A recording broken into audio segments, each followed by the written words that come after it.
Hi friends, in our previous session we have completed the creation of Docker file.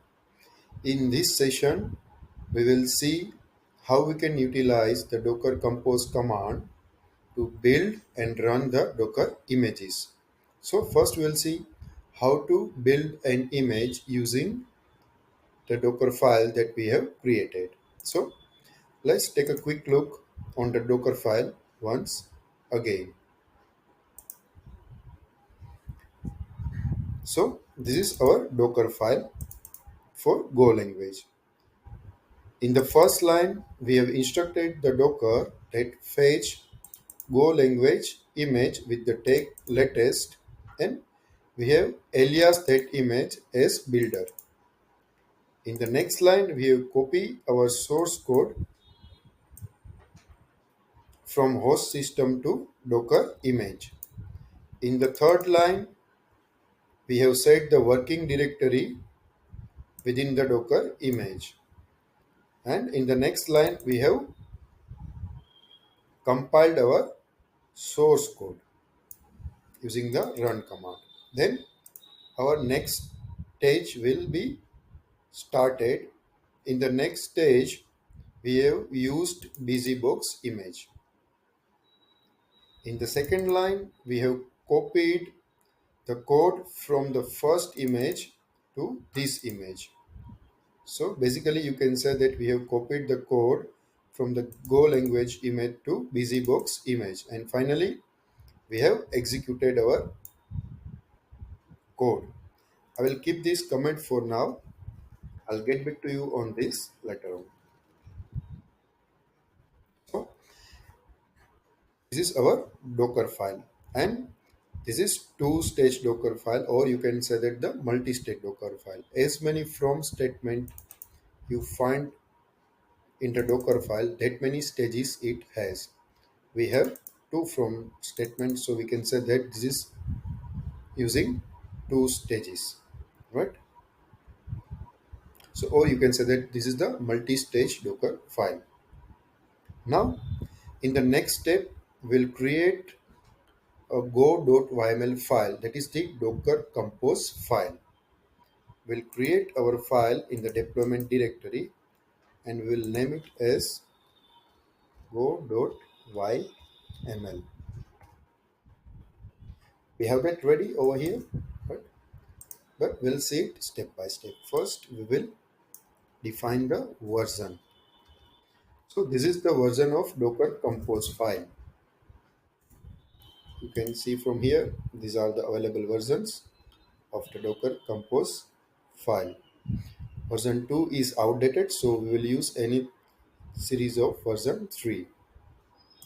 Over here we have used version 3.7. Then we define our services. This is now our main services is started. We first name our service. I have just given the name Go. Then we have to define the images used by this service, container used by this service, the network used by this service, and so on. So we have defined everything over here. So I'm just copying it and putting it over here. Okay.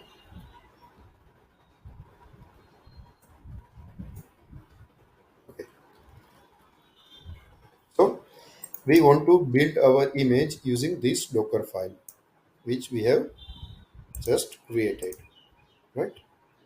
Then we have given the name like to our image like practice underscore go, and we have given the name to our container is also a practice underscore go. This is now most important that we want to build our image, and we want to build our image from the Docker file. So I have provided the path of the Docker file. Now, this is the most important thing. This is the context, right? Currently, my file is present in the deployment directory, right? So if I consider the relative path from the current directory, then I just need to give like this way, right? But my context is one level up. That means I am not So my context is from this directory, Docker Kubernetes, and not from the deployments. And hence, I need to provide the path from the deployment directory. So this is the most important thing, that from where your context is started. So the context is your base directory. So in our case, I am in the deployment directory, and I have provided the context dot dot, right? As you can see over here. It means that my current directory is this, right? And so if I consider this as a current directory, my Docker file resides in the deployment directory, then the Docker directory, then the Go directory, and the Docker file. So this is most important thing, the context. Context in simple terms is your base directory from where everything will start, and all the path you have to consider relative to the context. So in the Docker file, as I mentioned, that our context is this directory. So from this, for the source, we have used dot slash go, because the go resides directly within this directory, right? So this is about the context, and then we have used network default. Now we have to define our network, right? So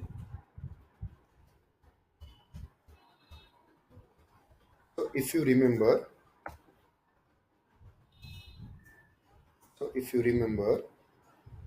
we have created a network called practice network in our previous session. So let's verify our network, right? As I already mentioned that for all our services, we will use this network, that is the practice days network, right? So I have used that network called practice days network. Now we will build our image. So we will use the docker compose command, and we have to give our file, that is deployment, the go.iml, and the build. So this will build our image. Then our image is created. We can check using docker images command. Okay, you can see that this is the name of our image, that is practice underscore go, right? This is the image ID. The default tag is latest, and the size is 6 MB. Now if I want to run this image, I will simply make like up. Okay, so you can see that it has print the hello world, that is it has executed this file, right? But if you now check the container, you cannot find anything. But if you check the stopped container, you can see that our container is created, but it is exited. Now why it is exited, right? The thing is that Docker is a daemon, which means that once we create a container, it needs to be run constantly, right? So over here we have just executed this file, and then container has now nothing to do, and hence it is exited. So we can find it only in the stopped container, that we can find it using minus a option, right? Now suppose we want to have an active container, then we have to uncomment this line. In this line, I have just started infinite loop using the shell script, which means that our container will be active constantly. Let's see how. So I will build the image again, right? So whenever we change anything in the Docker file, we have to rebuild our image.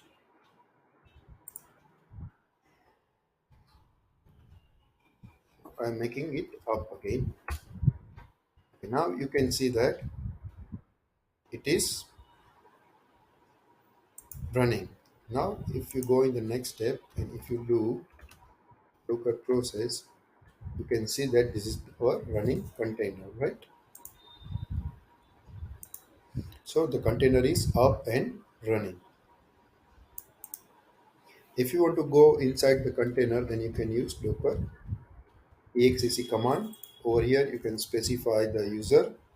Over here, you can specify the name of the container, which is practice underscore go.